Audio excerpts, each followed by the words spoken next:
Ariel Helwani post-fight at UFC 149 alongside a very happy Matthew Riddle, who just picked up a big submission win tonight over Chris Clements. Fantastic performance. Your best in the UFC thus far, would you say that's accurate? That has to be my best performance. You know, after 10 fights, I finally think I got it down. So I feel good. You were talking about Robert Drysdale. You've been training with him now. It's kind of funny. You start training with the guy, you pick up your first submission win. Has he taught you that much about the ground game? You know what? The best thing about Robert Drysdale is he doesn't rush his technique. And if he's not teaching, he has world-class black belts to fulfill his classes for him. And that's something I was really missing, you know. And I can't thank him enough, you know. He's the reason why I got this submission and his camp, you know. I was teaching down in Del Rio, Texas, and I got the call for this fight by Joe Silva 3 weeks ago.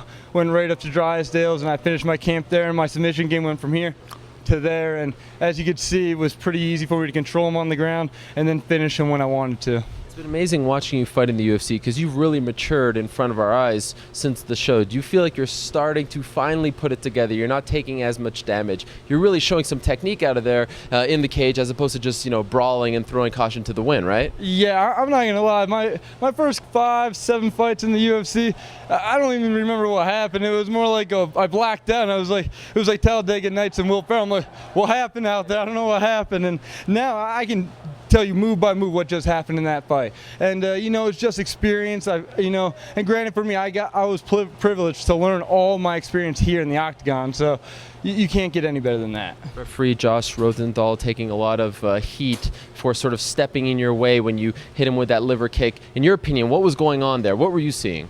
Well, I think what happened is Rosenthal thought I kicked him below the belt. And, you know, being a referee, he's got to protect the fighters, especially if something illegal happened.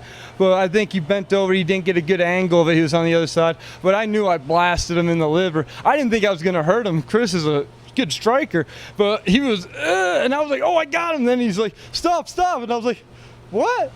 Oh no, keep going. All right, I ran back in there, you know. But you know, it's what it is. And luckily for me, I still kept my composure, kept my timing, and finished the fight the way I wanted to finish it. Correct me if I'm wrong here. I heard you scream at the camera after the fight, "I'm coming for the belt." Is that what you want?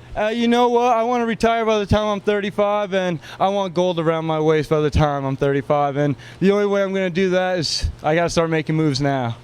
This is a good start. Thank you very much for the time, and congrats, Matthew. Thank you for the time. It was a pleasure.